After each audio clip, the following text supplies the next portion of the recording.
Minha gente querida, novamente com vocês, pastor Onéas César Filho da Igreja Batista Sião em Campo Grande, no Rio de Janeiro, trazendo a você o estudo do livro do Apocalipse, versículo por versículo, um curso completo sobre o livro da Revelação.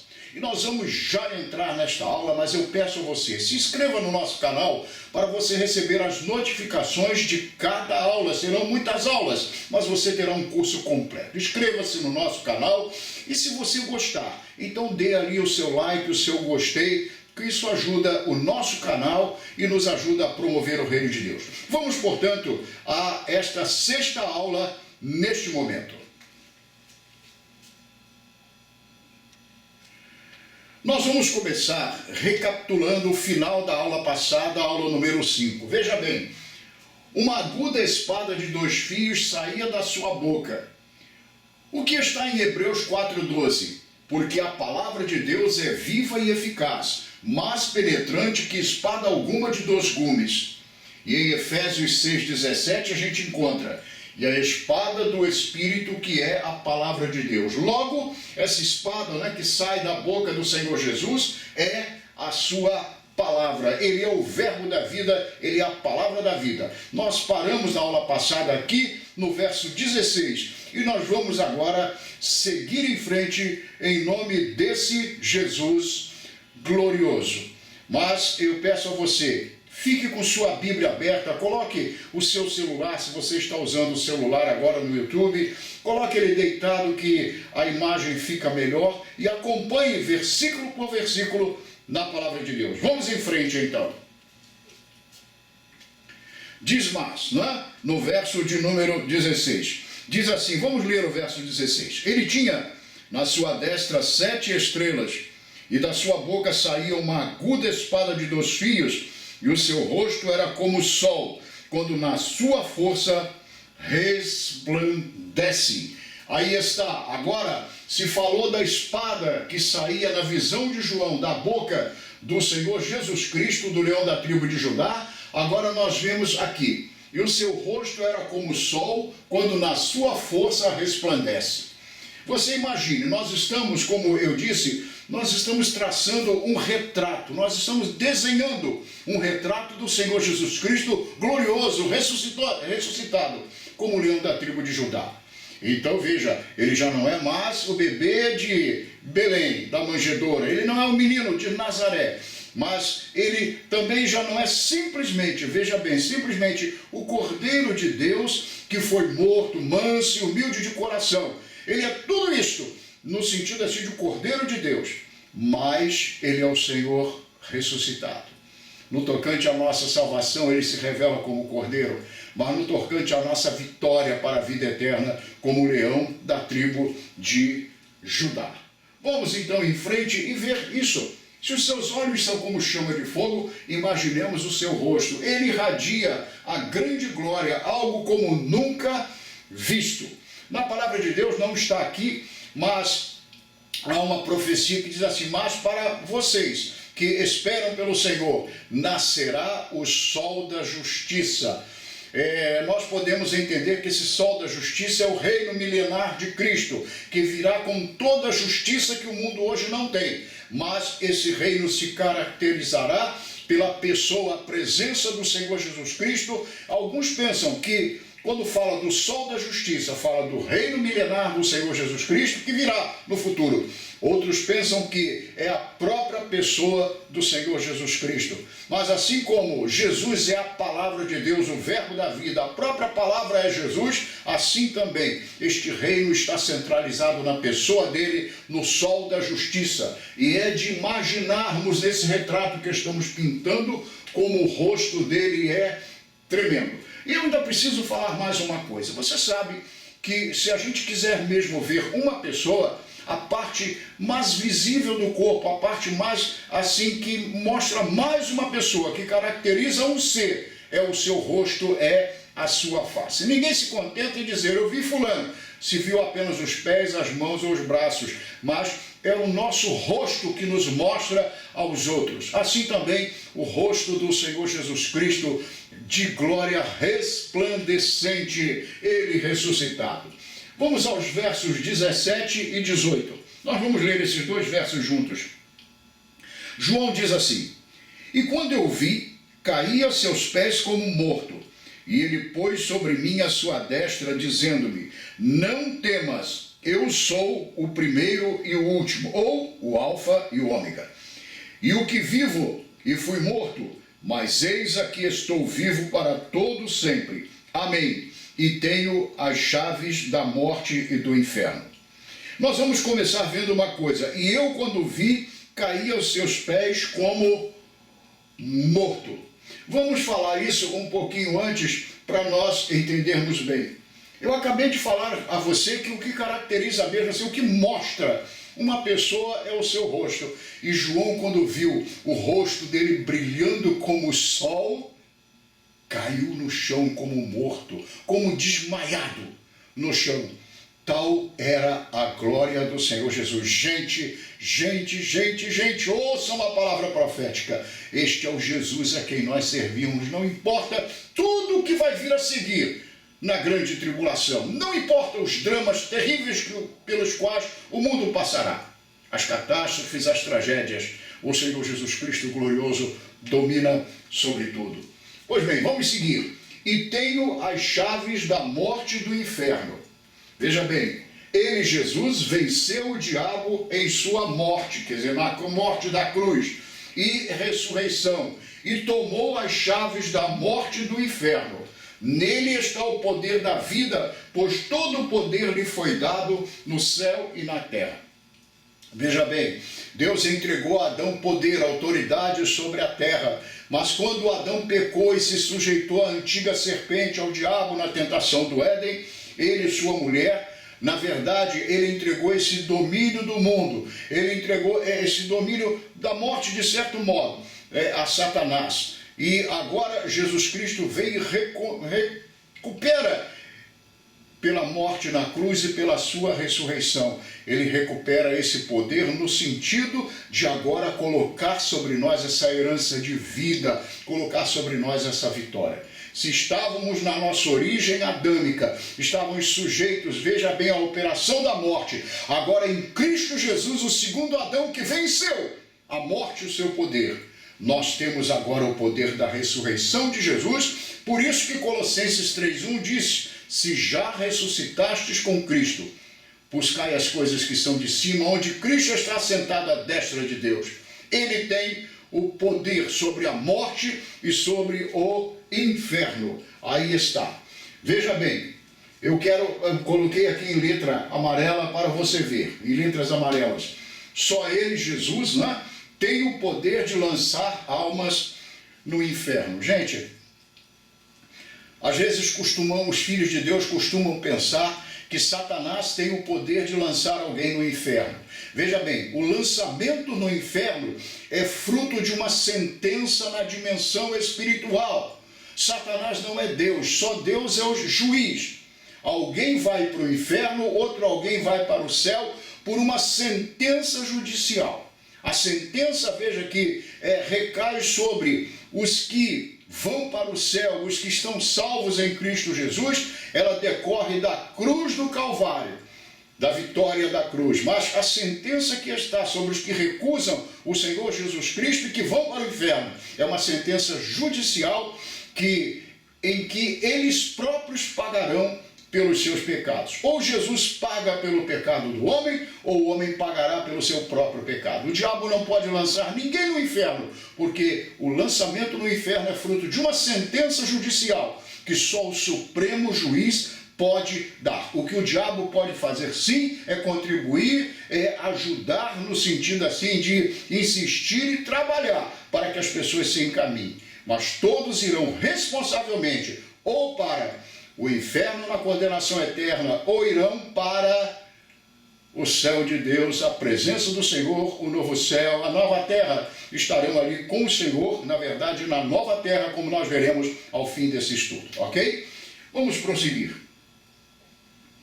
Agora nós vamos ver, para nós encerrarmos este capítulo, já vamos encerrando. Nós acabamos de ver, como eu disse, um retrato do Senhor Jesus. Nós acabamos de desenhar um retrato de Jesus glorificado. Eu quero falar a vocês, veja bem, eu, pastor Onés, Eu coloquei aqui uma ilustração.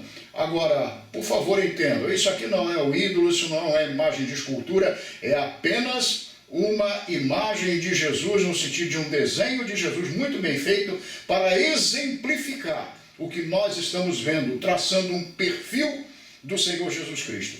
E nós vamos agora voltar a fazer uma retrospectiva da pessoa de Jesus glorificado. Veja, João viu, ele falou assim, um semelhante ao Filho do Homem. Foi fruto da visão dele. Primeiro, João viu o Senhor Jesus Cristo, na verdade, o Filho do Homem, vestido com um vestido comprido. Nós vimos que isso denota a sua posição de rei e de sacerdote.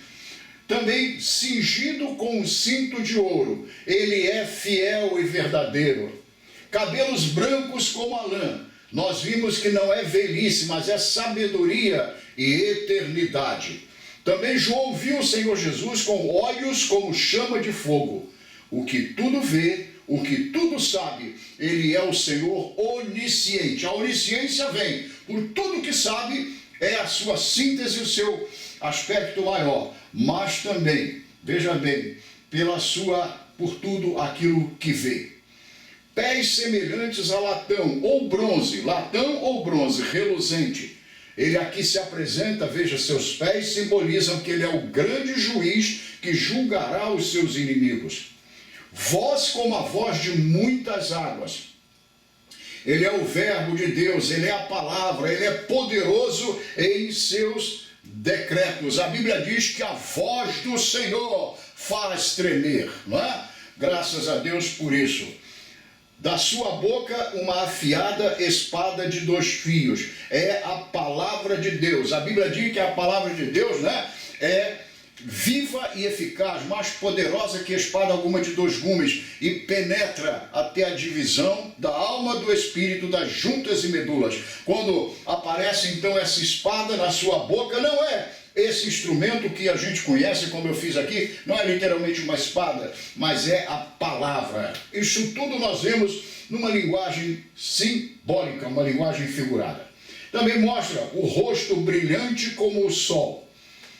Isso foi o que nós vimos por último, a sua face gloriosa, a do Deus Filho, a face de Deus, aleluia. É esse que é o nosso Jesus. Nós vamos em frente, nós vamos guardar bem isto. Este nosso Jesus está acima de tudo o que virá e que nós ainda veremos aqui. Vamos, portanto, em frente. Minha gente, vamos continuando e vamos ao verso 19. Vamos ler o verso 19 neste momento. A ordem a João é dada e diz assim: escreve as coisas que tens visto e as que são e as que depois destas hão de acontecer. Aí está. Eu destaquei as coisas que tens visto, as coisas que são e as coisas que em breve devem acontecer. Aqui nós temos 3 elementos distintos. O primeiro é, João, escreve as coisas que você está vendo. O que é isso? A visão de Jesus glorificado. Em segundo lugar, as coisas que são a realidade das 7 igrejas da Ásia, que eram igrejas daquele tempo de João. E na nossa próxima aula nós vamos entrar nessas coisas que são as 7 igrejas, não é? Nós vamos ver isso aqui muito bem. E as coisas que depois dessas devem acontecer são as coisas futuras, as profecias sobre o tempo do fim que o Senhor lhe mostraria e que estão descritas a contar do capítulo 4. Essas virão logo após o arrebatamento da igreja. Então, minha gente, isso aqui é muito importante nós vermos, é muito importante de fato. Eu vou passar o slide para que você possa ver uma coisa bastante interessante. Olha aqui. Aqui estão as 3 divisões do Apocalipse. Como nós vimos, veja bem, eu volto, como nós vimos aqui essas 3 coisas, agora nós vamos ver com mais detalhes. Aí estão, são 3 divisões. O livro do Apocalipse se divide em 3 partes principais. A visão de Jesus glorificado são as coisas que João viu, capítulo 1. Nós estamos encerrando o capítulo 1. Então está aqui a visão de Jesus glorificado, era o que João estava vendo. Capítulo 1. Agora, nós vamos passar a ver as 7 igrejas da Ásia, né? Éfeso, Esmirna, Pérgamo, Tiatira e as outras igrejas. São as coisas que são, isto é, as coisas do tempo de João, veja bem, as 7 igrejas da Ásia, as coisas que são. E então nós veremos depois as coisas futuras, são as coisas que depois dessas devem acontecer, do capítulo 4 em diante. Então, o livro do Apocalipse, ele na verdade se divide em 3 partes e nós precisamos saber disto. Ele está organizado em 3 partes. E nós vamos agora estudar, terminamos essa aqui, a visão de Jesus glorificado, e nós vamos passar a estudar na próxima aula as 7 igrejas da Ásia. As 7 igrejas da Ásia para as quais o Apocalipse, que é uma carta geral, porque foi escrito e enviado, e cartas são escrituras, são elementos escritos que são enviados a alguém. E depois, nós a partir do capítulo 4, 2 e 3, capítulos 2 e 3, são as 7 igrejas da Ásia, as cartas a elas. Mas depois do capítulo 4, as coisas futuras. Então, não se esqueça, o livro do Apocalipse tem 3 divisões básicas: as coisas que tens visto, as coisas que são e as coisas que depois dessas devem acontecer. Vamos em frente. Agora vamos ao versículo 20. Estamos chegando ao finalzinho do capítulo 1. Que legal. Vamos lá. O mistério das 7 igrejas, ou das 7 estrelas, perdão. O mistério das 7 estrelas que viste na minha destra e dos 7 castiçais de ouro. As 7 estrelas são os anjos das 7 igrejas, e os 7 castiçais que viste são as 7 igrejas. Aí está, eu destaquei. As 7 estrelas são os anjos das 7 igrejas. Agora veja bem. Alguns pensam ser literalmente os anjos de Deus que estavam ordenados para guardar essas igrejas. É um tipo de anjo da guarda das igrejas. Porém, numa análise melhor dessas cartas, vemos que são, na verdade, os pastores dessas igrejas. São os pastores dessas 7 igrejas.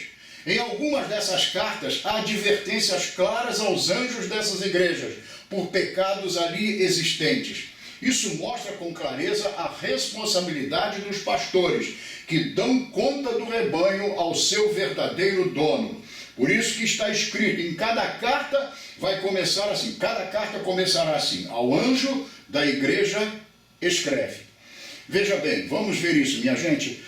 Tem gente que pensa que aqui quando fala ao anjo da igreja que está em Éfeso escreve.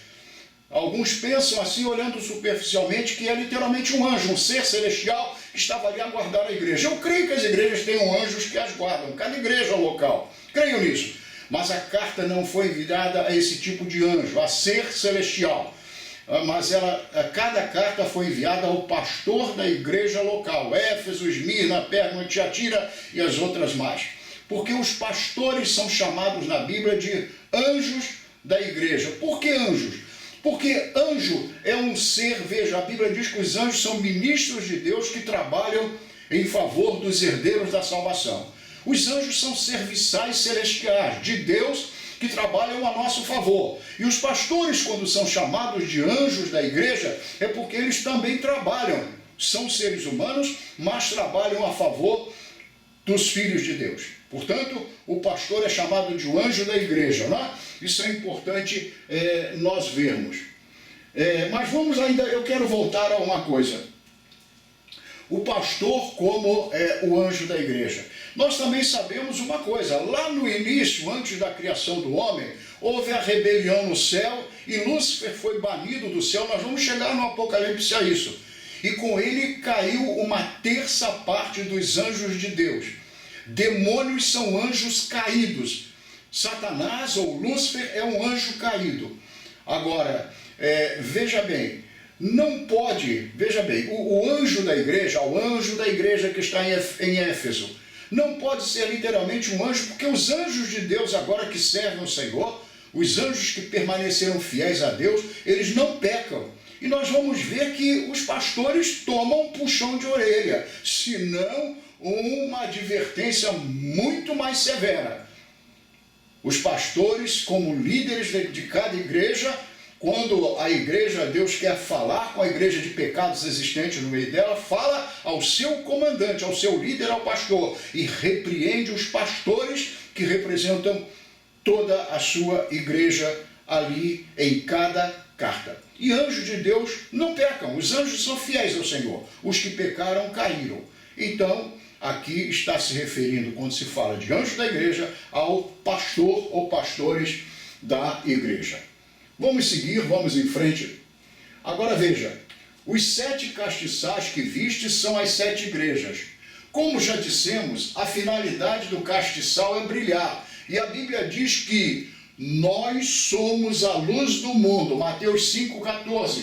Realmente, a Bíblia explica a própria Bíblia. Como colocamos no início deste trabalho, o número 7 é símbolo da perfeição, da inteireza divina. Lembra? Número 7, símbolo da perfeição, da inteireza divina. Então, notemos que, embora algumas igrejas tenham recebido repreensões do Senhor, a sua igreja, né, no seu todo, para o coração de Deus amoroso e misericordioso, ela é perfeita, alvo do seu amor. É por isso que devemos ter o cuidado em como tratar a noiva do Cordeiro. Gente, se Deus procurasse na terra uma igreja perfeita em si mesmo, ele não a encontraria, porque igrejas são formadas de homens. Mas veja, eu repito isto, cada igreja é chamada de um castiçal de ouro. São 7 castiçais de ouro. Ouro representa a glória de Deus. Deus olha para as suas igrejas locais e as vê na sua perfeição quando são igrejas dele. Quando são igrejas dele de fato. Portanto, povo de Deus, tenha cuidado. Repito, não fira a igreja do Senhor, não toque na igreja do Senhor, porque ele chama as suas igrejas de castiçais de ouro. E a Bíblia diz que o Espírito que habita em nós sente ciúmes. Está escrito na Bíblia. O próprio Deus escreveu e disse que ele tem ciúme de nós. E nós somos a igreja, nós somos as igrejas locais, não é? Cada uma delas. Vamos mais. Nós estaremos indo na próxima aula já para a aula de número 6.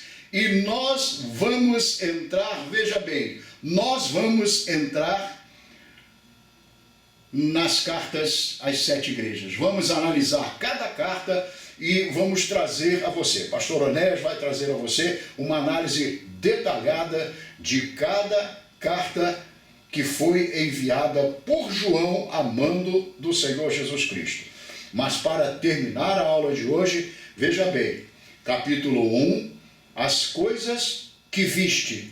João, aquilo que você está vendo, escreve a visão de Jesus glorificado, a abertura da carta e essa visão do Senhor ressuscitado, glorificado. Agora nós vamos passar a segunda parte do Apocalipse na próxima aula. Vamos começar a análise das 7 cartas às 7 igrejas. São as coisas do tempo de João, do tempo de João. As coisas que são presente, o presente lá para João. Ele na ilha de Patmos e ali a 100 quilômetros de distância, Éfeso e um pouco mais as outras igrejas. As coisas daquele tempo presente, as coisas que são. E então, quando a gente vê, veja bem, o Apocalipse mostra Jesus glorificado. Capítulo 1, as coisas que João viu, a visão de João, mostra então as do presente de João, aquelas igrejas que estavam ali do outro lado do mar, no continente. Na Ásia, as 7 igrejas, as coisas que são.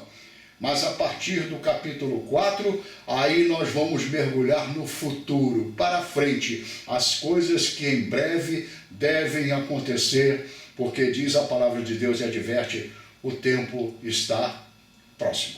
E eu quero adiantar para vocês que essas 7 cartas, as 7 igrejas, vão revelar muito, vão mostrar uma radiografia, eu diria ainda mais uma tomografia, uma ressonância magnética das nossas igrejas, mostrando o que são elas por dentro, como Deus as considera. E aí no capítulo 4, a gente parte para o futuro que está bem próximo de nós, com a visão da igreja arrebatada junto ao trono de Deus. Ficando por aqui, pastor Onéas, esta aula, e eu peço a você que divulgue a outras pessoas crentes este curso, porque tem muita coisa boa vindo por aí e vai edificar muito. Não perca, inscreva-se no nosso canal e dê o ok se você está gostando desse conjunto de aulas e mostrará o curso completo do Apocalipse, versículo por versículo. Pastor Anés ficando por aqui, desejando que a graça e a paz do Senhor Jesus Cristo inundem o seu coração.